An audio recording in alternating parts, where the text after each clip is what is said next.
Josh. We don't have to talk about it. What's up, my man? We're at the front of the club. Me and my girl. Better head back to mine. Okay, so I want to talk about this Josh Giddey story and how Malika Andrews, Stephen A. Smith, ESPN, they failed to cover this story and they haven't reported on it so far. And I find it crazy because when Kevin Porter Jr. was allegedly accused of what he had did to his girlfriend, ESPN, Stephen A. Smith, Malika Andrews, they all reported on it. Guard Kevin Porter Jr. was arrested and charged with assault and strangulation after allegedly assaulting his girlfriend at a New York hotel on Monday morning. That's according to a New York City police spokesperson. And at Porter's arraignment today, prosecutors, they said the attack left a woman with a fractured neck vertebrae. So, Woj, how are the NBA and how is the Houston Rockets approaching this? Yeah, the league's launched an investigation, Malika, and they'll handle it in the near term. I think the Houston Rockets, and just by the bylaws, they can't suspend him. They can't waive him while this investigation's going on. But Adam Silver could put Kevin Porter Jr. on administrative leave. But certainly, I think his future in Houston is very much in jeopardy. I think his future in the NBA, given Kevin Porter Jr.'s,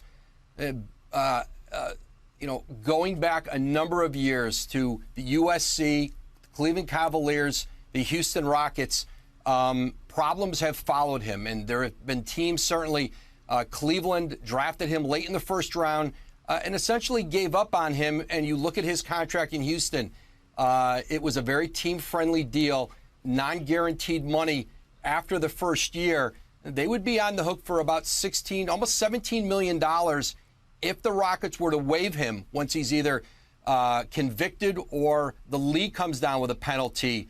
But there's no question Kevin Porter Jr.'s future, not just with the Rockets, but in the NBA, I think is very much in peril. These are extremely serious allegations. So it's like, why does Malika Andrews have to continue to do this slick stuff? It just reminds me of what she had did with the NBA player Adrian Payne. I remember I covered a video a while ago about how Malika Andrews covered Adrian Payne's death.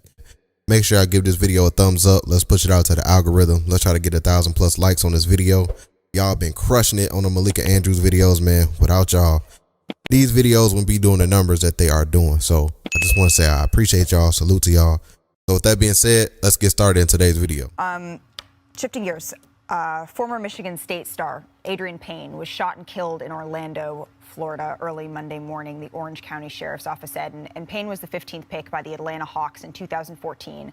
Played 4 seasons in the NBA with multiple teams. In 2018, he was waived by the Magic after he was named in a report by ESPN's Outside the Lines that he'd been involved in an alleged sexual assault at Michigan State in 2010. No charges were filed in that case. Prior to playing in the NBA, Payne was a member of the All Big Ten second team in 2 of his 4 seasons with Michigan State. Let's highlight what Malika Andrews had to say about Brandon Miller, the second pick of the NBA draft.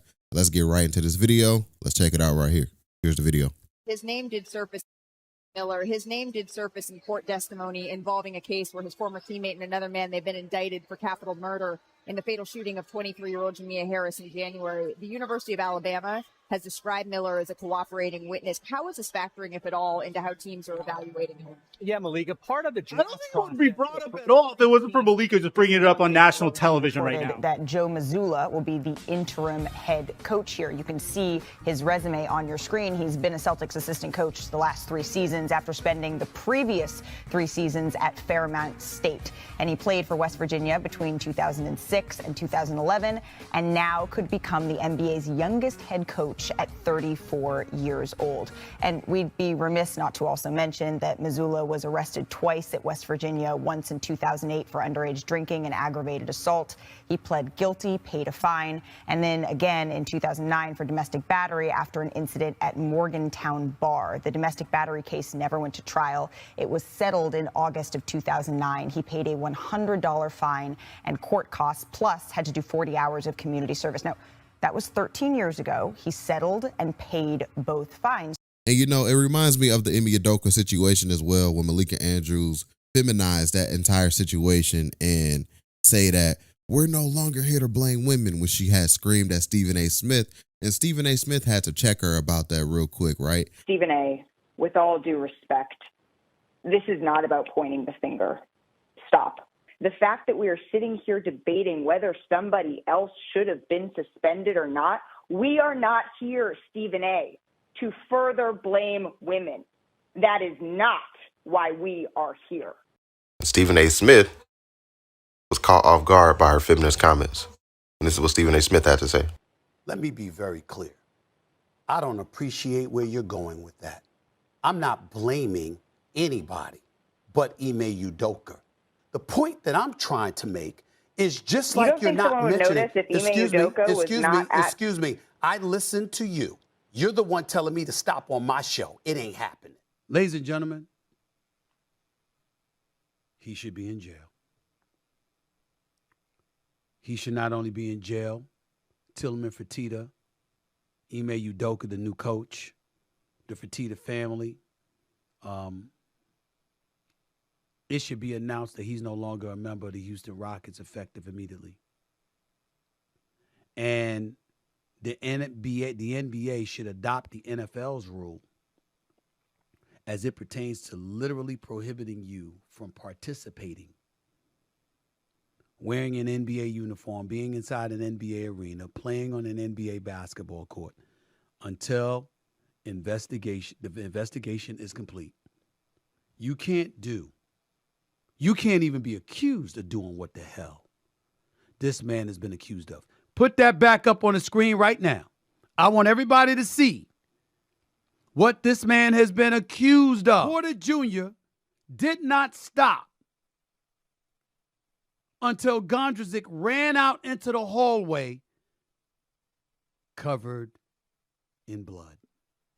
He has besmirched the name of the Houston Rockets. He has besmirched the NBA brand. He has sullied his own damn name. He will forever be synonymous, if this is true, he will forever be synonymous with physically abusing women. Ime Udoka, Tillman Fertitta, he got to go. Adam Silver, commissioner NBA, he can't be allowed to play with the Houston Rockets. Show up for Houston Rockets training camp next month.